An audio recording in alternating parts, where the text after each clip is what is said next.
Hi hello ನಮಸ್ಕಾರ ಸ್ನೇಹಿತರೆ, welcome back to poster. ಇವತ್ತು ನಾವು ರೀಸೆಂಟ್ ಆಗಿ ತೆಲುಗು ಲ್ಯಾಂಗ್ವೇಜ್ ನಲ್ಲಿ ರಿಲೀಸ್ ಆದ ಮೂವಿ ರಮಣಿ ಕಲ್ಯಾಣಂ ಸ್ಟೋರಿನ ನೋಡೋಣ. ಸೊ ಇದರಲ್ಲಿ ಟ್ವಿಸ್ಟ್ ಅಂಡ್ ಟರ್ನ್ಸ್ ತುಂಬಾ ಇದಾವೆ. ಸೊ ಮೂವಿನ ಮಿಸ್ ಮಾಡದೆ ವಿಡಿಯೋನ ಲಾಸ್ಟ್ ವರೆಗೆ ನೋಡಿ. ಕತೆ ಆರಂಭದಲ್ಲಿ ನಮಗೆ ಸಂಜನಾ ಅನ್ನೊಬ್ಬ ಸಣ್ಣ ಹುಡುಗಿನ ತೋರಿಸ್ತಾರೆ. ಈಕೆದು ಇವತ್ತು ಕ್ಲಾಸಿಕಲ್ ಡ್ಯಾನ್ಸ್ ಪ್ರೋಗ್ರಾಮ್ ಇರುತ್ತೆ. ಅದಕ್ಕೆ ಸಂಜನಾ ತಾಯಿ ಆಕೆನ ರೆಡಿ ಮಾಡ್ತಿರ್ತಾಳೆ. ಆಗ ಅಲ್ಲಿ ಸಂಜನಾ ಸಣ್ಣ ತಂಗಿ ಬರ್ತಾಳೆ. ಈಕೆ ಬಂದು ತನ್ನ ತಾಯಿಗೆ ನನ್ನ ಕೂಡ ರೆಡಿ ಮಾಡು ಅಂತ ಹೇಳ್ತಾಳೆ.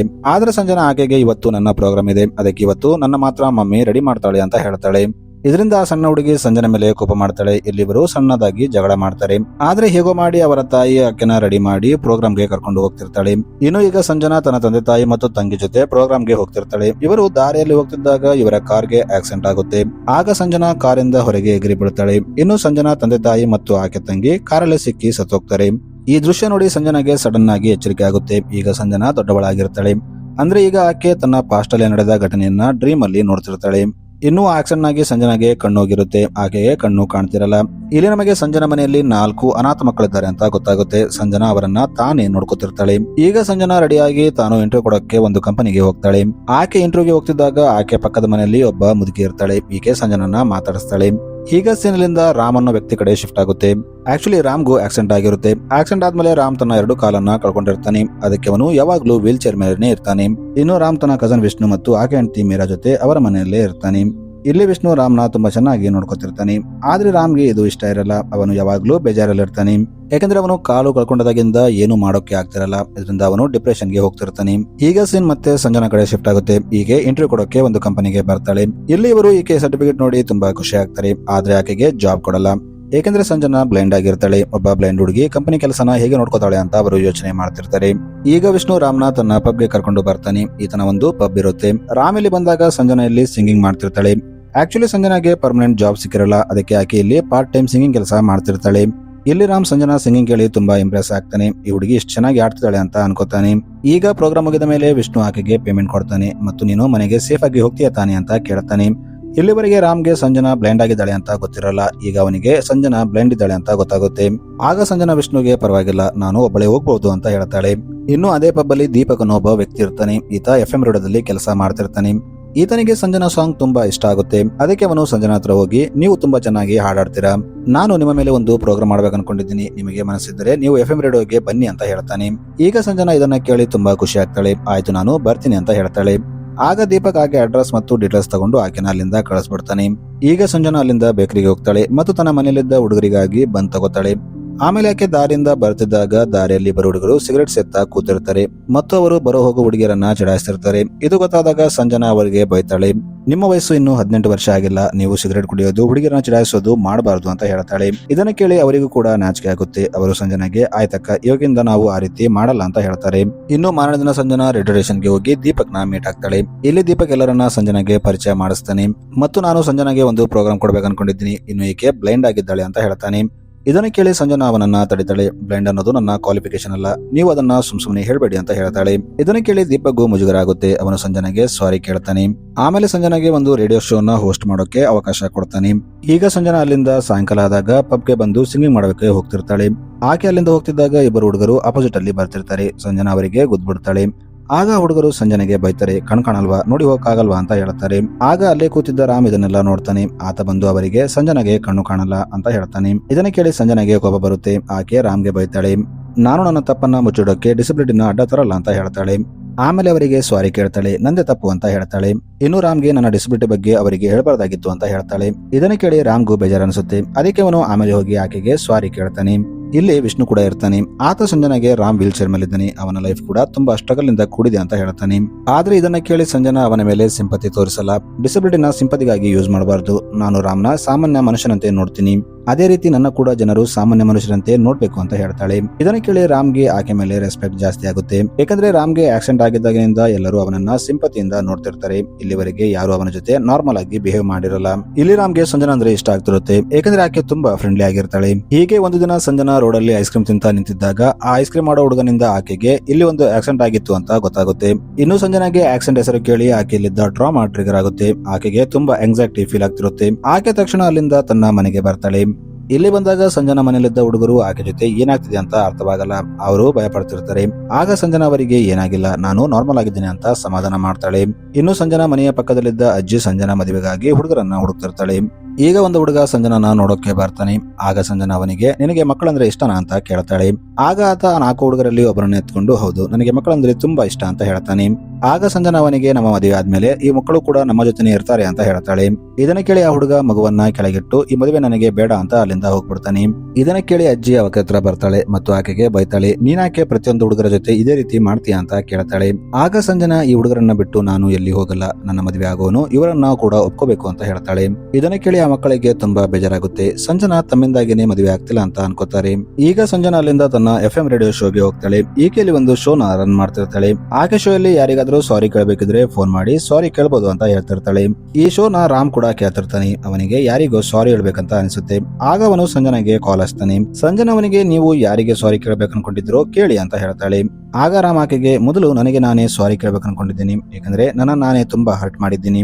ಇನ್ನು ನಾನು ನನ್ನ ಕಜನ್ ವಿಷ್ಣು ಮತ್ತು ಆಕೆ ಹೆಂಡತಿ ಮೀರಾಗೂ ಕೂಡ ಸಾರಿ ಕೇಳಬೇಕು, ಯಾಕಂದ್ರೆ ಅವರಿಗೂ ಕೂಡ ನಾನು ತುಂಬಾ ಸಾರಿ ಬೇಜಾರ್ ಮಾಡಿದ್ದೀನಿ, ಅವರಿಗೂ ನಾನು ತುಂಬಾ ಸಾರಿ ಕಷ್ಟ ಕೊಟ್ಟಿದ್ದೀನಿ ಅಂತ ಹೇಳ್ತಾನೆ. ಇದನ್ನ ವಿಷ್ಣು ಮತ್ತು ಮೀರಾ ಕೂಡ ಕೇಳ್ತಿರ್ತಾರೆ. ರಾಮ್ ಮಾತ್ ಕೇಳಿ ಅವರಿಗೂ ತುಂಬಾ ಬೇಜಾರಾಗುತ್ತೆ. ಆಗ ಸಂಜನಾ ರಾಮ್ಗೆ ನೀವು ಟೆನ್ಷನ್ ತಗೋಬೇಡಿ, ಆದಷ್ಟು ಬೇಗ ಎಲ್ಲ ಸರಿ ಹೋಗುತ್ತೆ ಅಂತ ಹೇಳ್ತಾಳೆ. ಇನ್ನು ಸಂಜನಾ ನಡೆಸಿದ್ದ ಪ್ರೋಗ್ರಾಮ್ ತುಂಬಾ ಹಿಟ್ ಆಗುತ್ತೆ. ಇದನ್ನ ನೋಡಿ ದೀಪಕ್ಗೆ ತುಂಬಾ ಖುಷಿ ಆಗುತ್ತೆ ಮತ್ತು ದೀಪಕ್ಗೆ ಸಂಜನಾ ಬಗ್ಗೆ ಫೀಲಿಂಗ್ಸ್ ಕೂಡ ಉಟ್ಕೊಳ್ಳುತ್ತೆ. ಇನ್ನೊಂದು ಕಡೆ ರಾಮ್ ಸಂಜನಾ ಪ್ರೋಗ್ರಾಮ್ ನ ಡೈಲಿ ಕೇಳ್ತಿರ್ತಾನೆ. ಅವನು ಒಂದು ಸಾಂಗ್ ಕೂಡ ಬರ್ದಿರ್ತಾನೆ. ಅವನು ಸಂಜನಾ ಹತ್ರ ಹೋಗಿ ನಾನು ಒಂದು ಸಾಂಗ್ ಬರ್ದಿದ್ದೀನಿ, ದಯವಿಟ್ಟು ಇದನ್ನ ನೀವು ಹಾಡಿ ಅಂತ ಹೇಳ್ತಾನೆ. ಆದ್ರೆ ಸಂಜನಾ ಅವನಿಗೆ ಆಗಲ್ಲ ಅಂತ ಹೇಳ್ತಾಳೆ. ಆದ್ರೂ ರಾಮ್ ಕೇಳದೆ ಪದೇ ಪದೇ ಆಕೆಗೆ ಈ ಹಾಡನ್ನ ಹಾಡುವಂತೆ ಕೇಳ್ತಿರ್ತಾನೆ. ಹೀಗಿದ್ದಾಗ ಒಂದು ದಿನ ಒಬ್ಬ ವ್ಯಕ್ತಿ ಬೇಕಂತ ಸಂಜನಾನ ಟಚ್ ಮಾಡ್ತಾನೆ. ಆಗ ಸಂಜನಾ ಕೋಪದಲ್ಲಿ ತನ್ನ ಬ್ಯಾಗಲ್ಲಿದ್ದ ಪೆಪ್ಪರ್ ಸ್ಪ್ರೇ ತಗೊಂಡು ಅವನ ಕಣ್ಣಿಗೆ ಹೊಡಿತಾಳೆ. ಇದರಿಂದ ಆ ವ್ಯಕ್ತಿಗೆ ತುಂಬಾ ಕೋಪ ಬರುತ್ತೆ. ಅವನು ಸಂಜನಿಂದ ರಿವೆಂಜ್ ತಗೋಬೇಕಂತ 4 ಜನ ಹುಡುಗರನ್ನ ಹಾಕೊಂಡು ಆಕೆ ಹೋಗ್ತಿದ್ದ ದಾರಿಯಲ್ಲಿ ಆಕೆಗೋಸ್ಕರ ಕಾಯ್ತಿರ್ತಾನೆ. ಇನ್ನು ಸ್ವಲ್ಪ ಹೊತ್ತಾದ್ಮೇಲೆ ಸಂಜನಾ ಅಲ್ಲಿಂದ ಹೋಗ್ತಿರ್ತಾಳೆ. ಆಕೆ ಜೊತೆ ರಾಮ್ ಕೂಡ ಇರ್ತಾನೆ. ಸಂಜನಾಗೆ ಆ ವ್ಯಕ್ತಿ ಮತ್ತೆ ಬಂದಿದ್ದಾನೆ ಅಂತ ಗೊತ್ತಾದಾಗ ಆಕೆ ರಾಮ್ಗೆ ಹೆಲ್ಪ್ ಕೇಳ್ತಾಳೆ. ಆಗ ರಾಮ್ ಸಂಜನಾಗೆ ಹೆಲ್ಪ್ ಮಾಡೋಕೆ ಬರ್ತಾನೆ. ಆಗ ರೋಡಿಗಳು ರಾಮ್ನ ದೂಗ್ಬಿಡ್ತಾರೆ.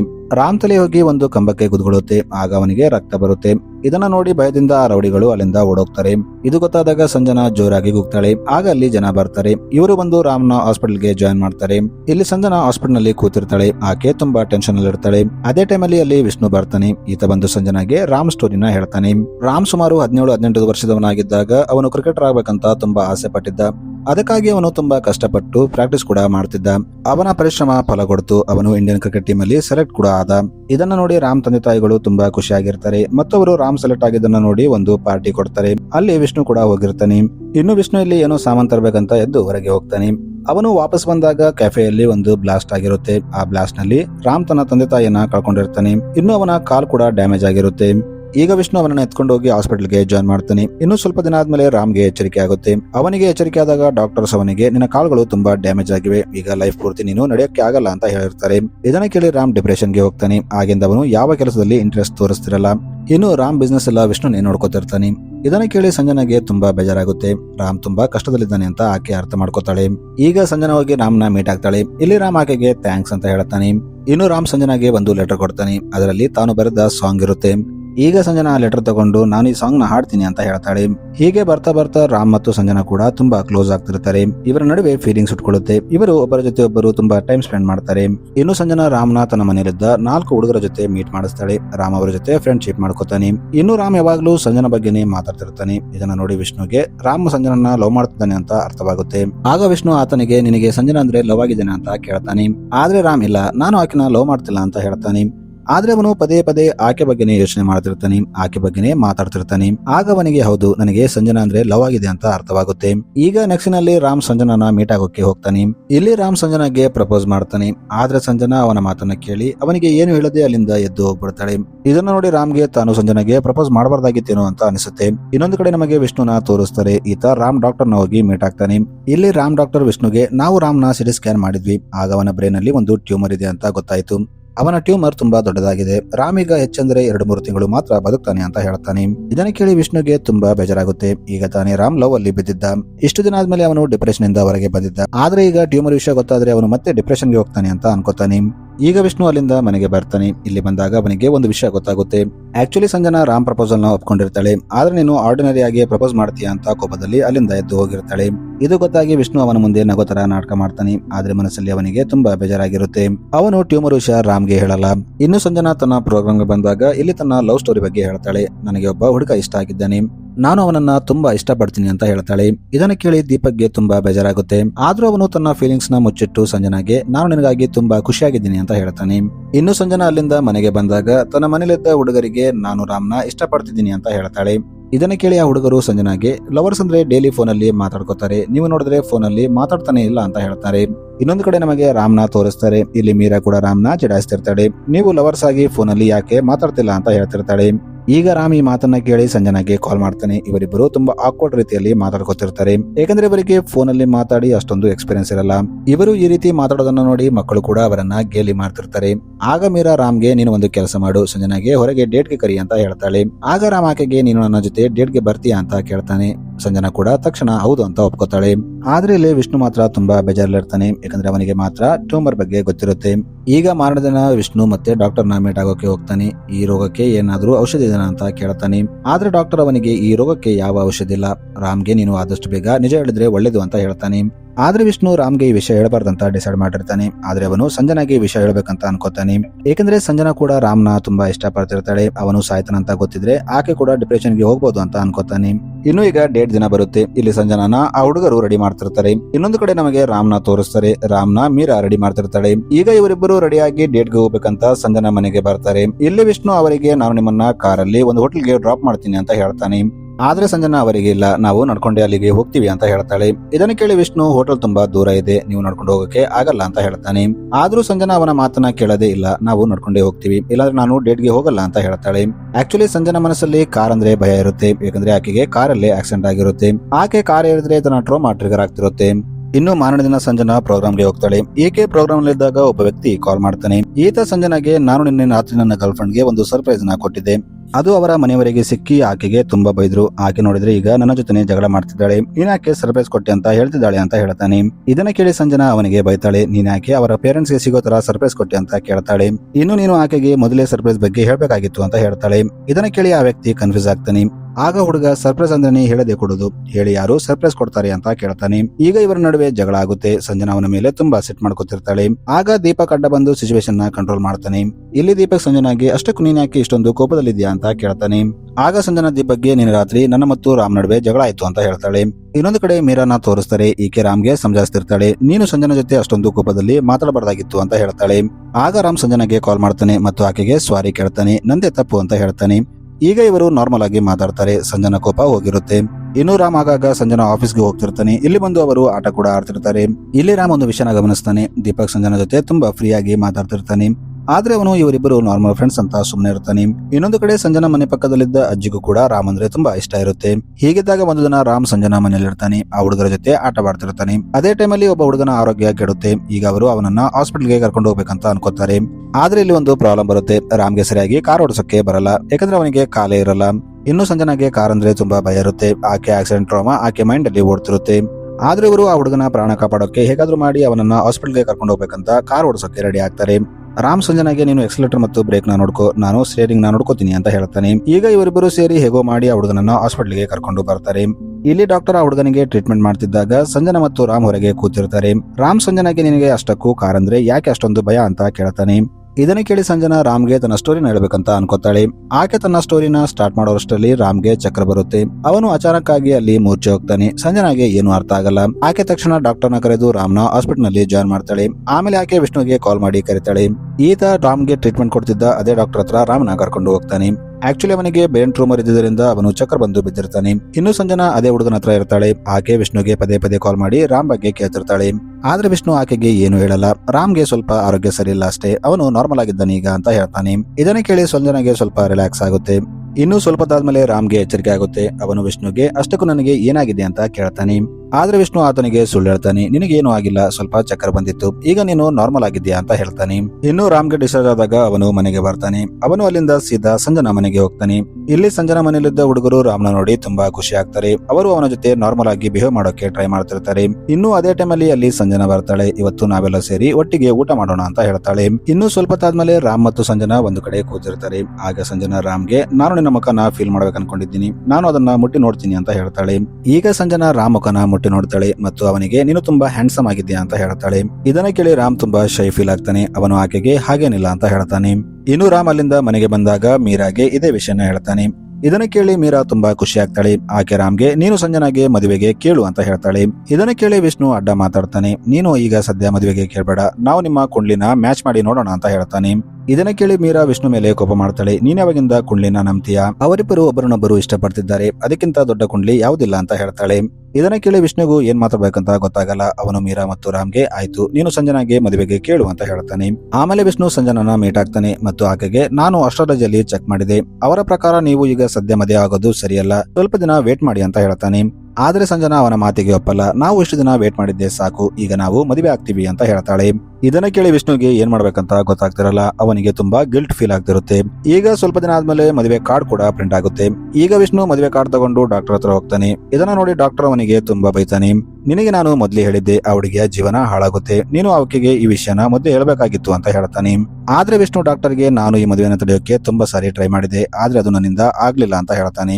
ಇನ್ನೊಂದು ಕಡೆ ನಮಗೆ ರಾಮ್ನ ತೋರಿಸ್ತಾರೆ. ರಾಮ್ ಸಂಜನಾನ ಕರ್ಕೊಂಡು ಐ ಸ್ಪೆಷಲಿಸ್ಟ್ ಹತ್ರ ಬಂದಿರ್ತಾನೆ. ಡಾಕ್ಟರ್ ಸಂಜನಾನ ಚೆಕ್ ಮಾಡಿ ಆಕೆ ಆಪ್ಟಿಕ್ ನರ್ವ್ ಪೂರ್ತಿಯಾಗಿ ಡ್ಯಾಮೇಜ್ ಆಗಿಲ್ಲ, ಸರಿಯಾದ ಡೋನರ್ ಸಿಕ್ಕರೆ ಆಕೆಗೆ ಐ ಟ್ರಾನ್ಸ್ಪ್ಲಾಂಟ್ ಮಾಡಬಹುದು ಅಂತ ಹೇಳ್ತಾನೆ.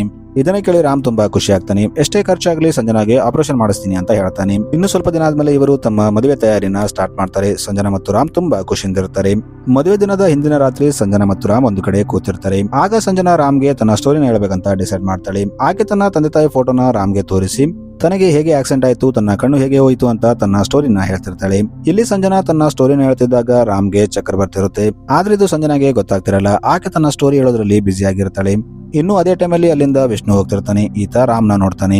ಇದನ್ನ ನೋಡಿ ವಿಷ್ಣು ಈಗ ರಾಮ್ನ ಹಾಸ್ಪಿಟಲ್ಗೆ ಕರ್ಕೊಂಡು ಹೋಗ್ತಾನೆ. ಆದ್ರೆ ಇದು ಸಂಜನಾಗೆ ಗೊತ್ತಾಗಲ್ಲ. ಆಕೆ ರಾಮ್ ರೆಸ್ಟ್ ಮಾಡಕ್ಕೆ ಹೋಗಿದ್ದಾನೆ ಅಂತ ಅನ್ಕೊಂಡಿರ್ತಾಳೆ. ಇನ್ನು ಮಾರದಿನ ಸಂಜನಾ ಮದುವೆಗೆ ರೆಡಿ ಆಗ್ತಾಳೆ ಮತ್ತು ಎಲ್ಲರೂ ಸೇರಿ ಆಕಿನ ಮಂಟಪಕ್ಕೆ ಬಂದು ಕುಂದಿರ್ಸ್ತಾರೆ. ಆದ್ರೆ ಇಲ್ಲಿ ರಾಮ್ ಎಲ್ಲಿದ್ದಾನೆ ಅಂತ ಯಾರಿಗೂ ಗೊತ್ತಿರಲ್ಲ. ಎಲ್ಲರೂ ಹುಡುಗ ಎಲ್ಲಿ ಅಂತ ಕೇಳ್ತಿರ್ತಾರೆ.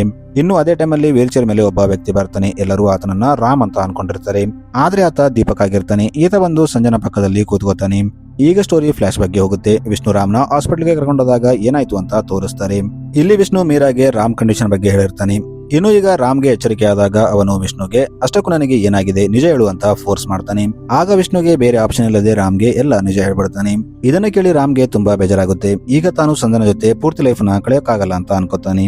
ಆಗ ಅವನಿಗೆ ದೀಪಕ್ ನೆನಪಾಗ್ತಾನೆ. ಅವನು ದೀಪಕ್ ಹತ್ರ ಹೋಗ್ತಾನೆ ಮತ್ತು ಆತನಿಗೆ, ನೀನು ಸಂಜನಾನ ಮದುವೆ ಆಗ್ಬಿಡು, ಯಾಕಂದ್ರೆ ನೀನು ಆಕೆನ ಒಂದ್ಸೆಟ್ ಲವ್ ಮಾಡ್ತೀಯ ಅಂತ ನನಗೆ ಗೊತ್ತು ಅಂತ ಹೇಳ್ತಾನೆ. ಇದನ್ನ ಕೇಳಿ ದೀಪಕ್ ಮೊದಲು ಅವನ ಮಾತಿಗೆ ಒಪ್ಪಲ್ಲ. ಆದ್ರೆ ರಾಮ್ ತನ್ನ ಕಂಡೀಷನ್ ನ ಪೂರ್ತಿಯಾಗಿ ದೀಪಕ್ಗೆ ಹೇಳ್ತಾನೆ. ಆಗ ಅವನಿಗೆ ರಾಮ್ ಹೇಳ್ತಿರೋದು ಸರಿ ಅಂತ ಅನಿಸುತ್ತೆ. ಈಗ ಅವನು ಮದುವೆಗೆ ಒಪ್ಕೋತಾನೆ. ಈಗ ಸ್ಟೋರಿ ಪ್ರೆಸೆಂಟ್ ಟೈಮ್ಗೆ ಬರುತ್ತೆ. ಇಲ್ಲಿ ದೀಪಕ್ ಮತ್ತು ಸಂಜನಾ ಮದುವೆ ಆಗ್ತಿರ್ತಾರೆ. ಇದನ್ನೆಲ್ಲ ರಾಮ್ ದೂರದಲ್ಲಿ ಕೂತು ನೋಡ್ತಿರ್ತಾನೆ. ಇನ್ನು ರಾಮ ಅಜ್ಜಿ ಮತ್ತು ಮಕ್ಕಳಿಗೆ ಕೂಡ ಎಲ್ಲ ನಿಜನ ಹೇಳಿರ್ತಾನೆ. ಅದಕ್ಕೆ ಅವರು ಕೂಡ ಈ ಮದುವೆಗೆ ಒಪ್ಕೊಂಡಿರ್ತಾರೆ. ಇನ್ನು ಇವರು ಮದುವೆ ಆದ್ಮೇಲೆ ಫೋಟೋ ತಗೋತಿರ್ತಾರೆ. ಆಗ ಅವರಿಗೆ ಒಂದು ಕಾಲ್ ಬರುತ್ತೆ. ಕಾಲ್ ಅಲ್ಲಿ ಡಾಕ್ಟರ್ ಇರ್ತಾನೆ. ಆತ ಇವರಿಗೆ ಸಂಜನಾಗೆ ಮ್ಯಾಚ್ ಆಗೋ ಡೋನರ್ ಸಿಕ್ಕಿದ್ದಾನೆ ಅಂತ ಹೇಳ್ತಾನೆ ಮತ್ತು ಆದಷ್ಟು ಬೇಗ ನಾವು ಆಪರೇಷನ್ ಮಾಡಿದ್ರೆ ಸಂಜನಾ ಕಣ್ಣು ವಾಪಸ್ ಬರುತ್ತೆ ಅಂತ ಹೇಳ್ತಾನೆ. ಇದನ್ನ ಕೇಳಿ ಎಲ್ಲರೂ ತುಂಬಾ ಖುಷಿ ಆಗ್ತಾರೆ. ಈಗ ಸಂಜನಾನ ಹಾಸ್ಪಿಟಲ್ಗೆ ಕರ್ಕೊಂಡು ಹೋಗ್ತಾರೆ. ಸ್ವಲ್ಪ ದಿನ ಆದ್ಮೇಲೆ ಸಂಜನಾಗೆ ಆಪರೇಷನ್ ಕಂಪ್ಲೀಟ್ ಆಗುತ್ತೆ. ಈಗ ಆಕೆ ಕಣ್ಣು ವಾಪಸ್ ಬಂದಿರುತ್ತೆ. ಸಂಜನಾಗೆ ಕಣ್ಣು ಬಂದ್ಮೇಲೆ ಆಕೆ ಫಸ್ಟ್ ನಾನು ರಾಮ್ನ ನೋಡ್ಬೇಕು ಅಂತ ಹೇಳ್ತಿರ್ತಾಳೆ. ಆದ್ರೆ ಆಕೆ ಕಣ್ಣು ತೆರೆದಾಗ ಆಕೆ ಮುಂದೆ ದೀಪಕ್ ನಿಂತಿರ್ತಾನೆ. ಸಂಜನಾ ದೀಪಕ್ ಮುಖನ ಟಚ್ ಮಾಡಿ ಈತ ರಾಮಲ್ಲ ಅಂತ ಅರ್ಥ ಮಾಡ್ಕೋತಾಳೆ. ಆಕೆ ನಾನು ರಾಮ್ನ ನೋಡ್ಬೇಕು ಅಂತ ಹಠ ಮಾಡ್ತಿರ್ತಾಳೆ. ಆಗ ದೀಪಕ್ ಸಂಜನಾಗೆ ರಾಮ್ ಬರೆದ ಒಂದು ಲೆಟರ್ ನ ಕೊಡ್ತಾನೆ. ಸಂಜನಾ ಅದನ್ನ ಓದಿದಾಗ ದೀಪಕ್ ಅದರಲ್ಲಿ ಹೀಗೆ ಬರ್ದಿರ್ತಾನೆ. ನನ್ನ ತಂದೆ ತಾಯಿ ಸತ್ತೋದ್ಮೇಲೆ ನನ್ನ ಕಾಲು ಕೂಡ ಹೋಯ್ತು. ನಾನು ಅದಕ್ಕೆ ತುಂಬಾ ಡಿಪ್ರೆಷನ್ಗೆ ಹೋಗಿದ್ದೆ. ಅದಕ್ಕೆ ನಾನು ಬೇಕಂತ ಲಾರಿ ಮುಂದೆ ಹೋಗಿದ್ದೆ. ಆಗ ಲಾರಿ ಡ್ರೈವರ್ ನನ್ನ ಕಾಪಾಡಬೇಕಂತ ತನ್ನ ಲಾರಿನ ತಿರುಗಿಸಿದ್ದ. ಅದೇ ಟೈಮಲ್ಲಿ ಪಕ್ಕದಿಂದ ಒಂದು ಕಾರ್ ಹೋಗ್ತಿತ್ತು. ಆತ ಹೋಗಿ ಆ ಕಾರ್ಗೆ ಗುದ್ದಿದ್ದ. ಇದರಿಂದ ಆ ಕಾರ್ನಲ್ಲಿದ್ದ ತುಂಬಾ ಜನ ಸತ್ತೋದ್ರು. ಆ ಕಾರ್ ಬೇರೆ ಯಾರ್ದು ಅಲ್ಲ, ನೀನು ಮತ್ತು ನಿನ್ನ ಕುಟುಂಬದವರು ಹೋಗ್ತಿದ್ದ ಅದೇ ಕಾರ್ ಅಂತ ಹೇಳ್ತಾನೆ. ಆಕ್ಚುಲಿ ರಾಮ್ಗೆ ಇದೆಲ್ಲ ಸಂಜನಾ ಮದುವೆ ಆಗೋ ದಿನಕ್ಕಿಂತ ಮುಂಚೆ ತನ್ನ ಫ್ಯಾಮಿಲಿ ಸ್ಟೋರಿ ಹೇಳಿದಾಗ ಅವನಿಗೆ ಇದೆಲ್ಲ ನೆನಪಾಗಿರುತ್ತೆ. ಅದಕ್ಕೆ ಅವನು ಸಂಜನಾಗೆ ಡೇಟ್ ಕೇಳಿರ್ತಾನೆ ಮತ್ತು ಅದನ್ನ ಕನ್ಫರ್ಮ್ ಮಾಡ್ಕೋತಾನೆ. ಆಗ ಅವನಿಗೆ ಇದೆಲ್ಲ ತನ್ನಿಂದನೇ ಆಗಿದ್ದು, ನಾನು ಅವತ್ತು ಲಾರಿ ಮುಂದೆ ಹೋಗಿಲ್ಲ ಅಂದ್ರೆ ಸಂಜನಾ ಫ್ಯಾಮಿಲಿ ಸೇಫ್ ಆಗಿರ್ತಿತ್ತು ಅಂತ ಗೊತ್ತಾಗುತ್ತೆ. ಇನ್ನು ಪ್ರೆಸೆಂಟ್ ನಲ್ಲಿ ರಾಮ್ಗೆ ಟ್ಯೂಮರ್ ಕೂಡ ತುಂಬಾ ಅಡ್ವಾನ್ಸ್ ಸ್ಟೇಜ್ ಗೆ ಹೋಗಿರುತ್ತೆ. ಅವನು ಈಗ ಉಳಿಯಲ್ಲ ಅಂತ ಅವನಿಗೆ ಗೊತ್ತಾಗಿರುತ್ತೆ. ಅದಕ್ಕೆ ಅವನು ಡಾಕ್ಟರ್ನ ಕರೆದು ನನ್ನ ಕಣ್ಣು ಸಂಜನಾ ಜೊತೆ ಮ್ಯಾಚ್ ಆಗುತ್ತೆ ಅಂತ ಕೇಳ್ತಾನೆ. ಆಗ ಡಾಕ್ಟರ್ ಟೆಸ್ಟ್ ಮಾಡಿ ನಿಮ್ಮಿಬ್ಬರ ಕಣ್ಣು ಮ್ಯಾಚ್ ಆಗುತ್ತೆ ಅಂತ ಹೇಳ್ತಾನೆ. ಇದನ್ನ ಕೇಳಿ ರಾಮ್ ಡಾಕ್ಟರ್ಗೆ ನಾನು ಸತ್ ಮೇಲೆ ನನ್ನ ಕಣ್ಣನ್ನ ಸಂಜನಾಗೆ ಡೊನೇಟ್ ಮಾಡಿ ಅಂತ ಹೇಳ್ತಾನೆ. ಇದನ್ನ ಓದಿ ಸಂಜನಾ ತುಂಬಾ ಬೇಜಾರಾಗ್ತಾಳೆ. ಆದ್ರೆ ಆಕೆಗೆ ಒಂದು ವಿಷಯ ಅರ್ಥ ಆಗುತ್ತೆ. ಈಗ ತಾನು ಪ್ರಪಂಚನ ನೋಡ್ತಿರೋದು ರಾಮ್ ಕಣ್ಣಿಂದ ಅಂತ ಗೊತ್ತಾಗುತ್ತೆ. ಆದ್ರೆ ಆಕೆ ರಾಮ್ನ ಕ್ಷಮಿಸಬಾರದು ಅಂತ ಅನ್ಕೋತಾಳೆ. ಯಾಕಂದ್ರೆ ಆಕೆ ತಂದೆ ತಾಯಿ ಸಾಯಕ್ಕೆ ಇಂಡೈರೆಕ್ಟ್ಲಿ ರಾಮೇ ಕಾರಣ ಆಗಿರ್ತಾನೆ. ಆದ್ರೆ ಆಕೆ ಸ್ವಲ್ಪ ಹೊತ್ತಾದ್ಮೇಲೆ ರಿಯಲೈಸ್ ಆಗ್ತಾಳೆ ಅಷ್ಟಕ್ಕೂ ಅವನದು ಏನೂ ತಪ್ಪಿಲ್ಲ. ಯಾಕಂದ್ರೆ ಅವನು ಆ ಟೈಮಲ್ಲಿ ಡಿಪ್ರೆಷನ್ ಅಲ್ಲಿದ್ದ. ಇನ್ನು ಅವನು ನನ್ನ ಜೀವನದಲ್ಲಿ ಬಂದಾಗಿಂದ ನನಗೆ ಖುಷಿನೇ ಕೊಟ್ಟಿದ್ದಾನೆ. ಇನ್ನು ನನ್ನ ಜೀವನ ಸರಿ ಆಗ್ಬೇಕಂತ ತನ್ನ ಕಣ್ಣು ಕೂಡ ನನಗೆ ದಾನ ಮಾಡಿದ್ದ ಅಂತ ಅನ್ಕೋತಾಳೆ. ಅದಕ್ಕೆ ಈಗ ಆಕೆ ಅವನನ್ನ ಕ್ಷಮಿಸ್ಬಿಡ್ತಾಳೆ. ಇನ್ನು ಸ್ವಲ್ಪ ಹೊತ್ತಾದ್ಮೇಲೆ ಸಂಜನಾ ರಾಮ್ ಮನೆಗೆ ಹೋಗ್ತಾಳೆ. ಇಲ್ಲಿ ಅವನ ಫೋಟೋ ಇಟ್ಟಿರ್ತಾರೆ ಮತ್ತು ಅದಕ್ಕೆ ಇವರು ಹಾರ ಹಾಕ್ತಾರೆ. ಇದನ್ನ ನೋಡಿ ಎಲ್ಲರೂ ತುಂಬಾ ಎಮೋಷನಲ್ ಫೀಲ್ ಆಗ್ತಾರೆ. ಇಲ್ಲಿ ಸಂಜನಾ ರಾಮ್ ಜೊತೆ ತಾನು ಸ್ಪೆಂಡ್ ಮಾಡಿದ ಗುಡ್ ಮೆಮೊರೀಸ್ ನ ನೆನಪು ಮಾಡ್ಕೋತಾಳೆ. ಆದ್ರೆ ಈಗ ರಾಮ್ ಇಷ್ಟಪಟ್ಟಂಗೆ ಸಂಜನಾ ದೀಪಕ್ ಜೊತೆ ತನ್ನ ಹೊಸ ಲೈಫ್ ನ ಸ್ಟಾರ್ಟ್ ಮಾಡ್ತಾಳೆ. ಸೊ ಮೂವಿಲಿಗೆ ಎಂಡ್ ಆಗುತ್ತೆ. Thanks for watching.